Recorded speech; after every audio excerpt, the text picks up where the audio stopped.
昨天又见，今天又见，我们天天相见。大家好，欢迎回到天天相见厨房。家常红烧鱼很多人都不会做，今天有时间就给大家分享一下家庭版的红烧鱼做法。按照我这样做出来的红烧鱼，吃起来鲜嫩入味，不但下酒又下饭，最主要的是用料普通，而且做起来也非常简单，就算是新手也可以轻松操作。好了，接下来跟着我的视频一起来了解一下吧。现在要准备的材料有罗非鱼、姜、葱、豆瓣、酱、辣椒。首先我们先准备一条新鲜的鱼，我今天用的是罗非鱼。我们将鱼买回来后，再次的把它检查处理一下，把鱼身上残留的一些鱼鳞刮除干净。我们将鱼鳞处理干净以后，接着再把腹腔也清洗一下。鱼的腹腔里面会有一层黑膜，一定要将它认真的刮除干净，不然吃起来会发苦哦。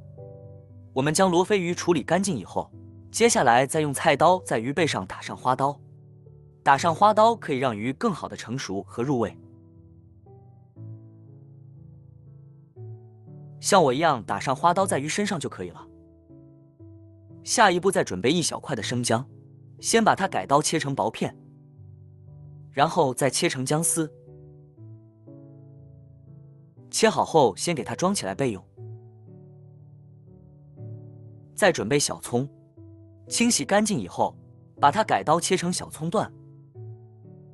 切好后放入与姜丝同一个碗中，然后再往里面添加大半勺食盐，添加清水，接着再把处理好的罗非鱼放进来，用姜葱水给它浸泡一下，可以很好的去除鱼的腥味，而且吃起来也会更加好吃。我们先把鱼浸泡20分钟备用。接下来我们再准备些许需要用到的小料，准备几颗大蒜，先用刀给它拍一下，然后再把它切成蒜末。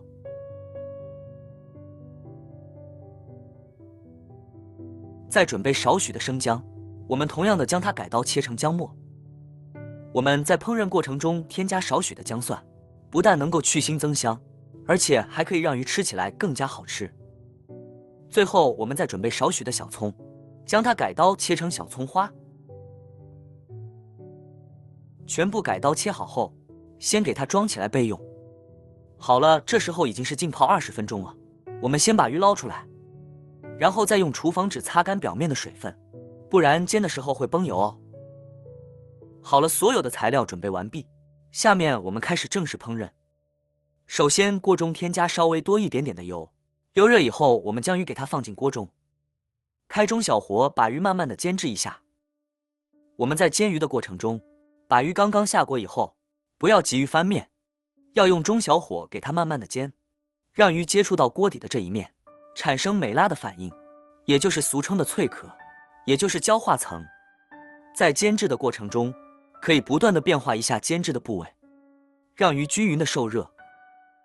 我们将鱼煎至一面金黄酥脆以后，接着用锅铲给它翻个面，再继续的煎另一面。还是同样的方法，翻面过后不要立刻的去翻动它，不然搞来搞去的就很容易造成鱼破皮或者是碎掉了。我们经过这样的处理过后，可以很好的去除鱼的腥味，而且还可以让鱼吃起来也更加好吃。最后用小火把鱼煎至两面金黄酥脆，接着先给它盛出来备用。下一步锅中留少许的底油，接着再把切好的姜蒜放进锅中，开小火给它翻炒一下，把姜蒜给它爆出香味。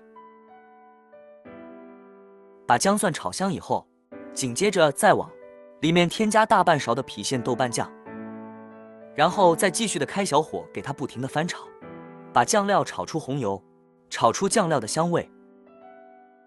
我们将豆瓣酱炒香以后，紧接着再把煎好的鱼重新的回锅，然后再沿着锅边放入少许的米酒，进一步的去腥增香。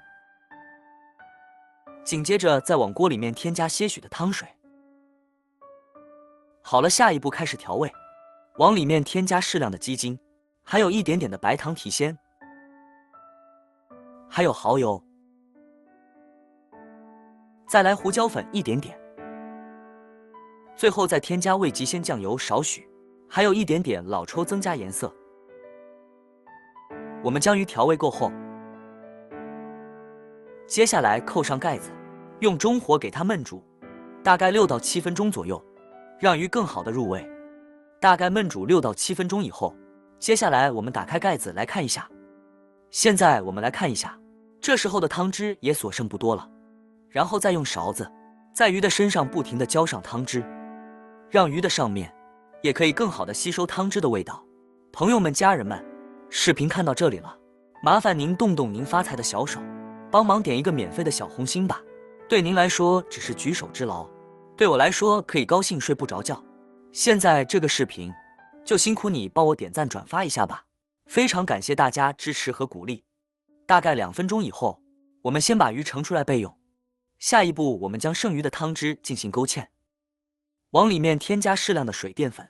水淀粉下锅以后，迅速的用锅铲给它推开推散，避免芡汁结成块状。勾芡过后，我们来看一下，汤汁会变得逐渐的浓稠起来。水淀粉也不用太多，以避免汤汁过于粘稠。大概视频中这样子就刚刚好了。把汤汁勾芡以后，接下来再往里面添加少许的明油，再继续的给它推开推散，搅拌均匀就可以了。添加少许的油，可以让芡汁看起来更加的明亮有光泽。最后再把调好的芡汁均匀的淋到鱼的上面。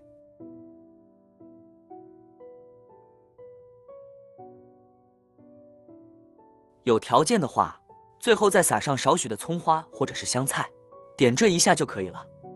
就这样，这道非常好吃又美味的家常红烧鱼就制作完成了。这样做出来的红烧鱼吃起来外焦里嫩，而且特别的入味好吃。最关键的是一点的腥味都没有，吃起来不但下酒又下饭。最关键的是做起来也非常简单，就算是新手也可以轻松操作。如果您平常也爱吃鱼的话，那么这个做法可以收藏起来，改天也是做一下。好了，今天视频就到这里。如果你喜欢这个视频，帮忙给我点个赞，并订阅我的频道。别忘了在下面留言，告诉我你有学会做这个家常菜了吗？下个视频中，我将会带来更多的家常菜。谢谢你的观看，我们下个视频见。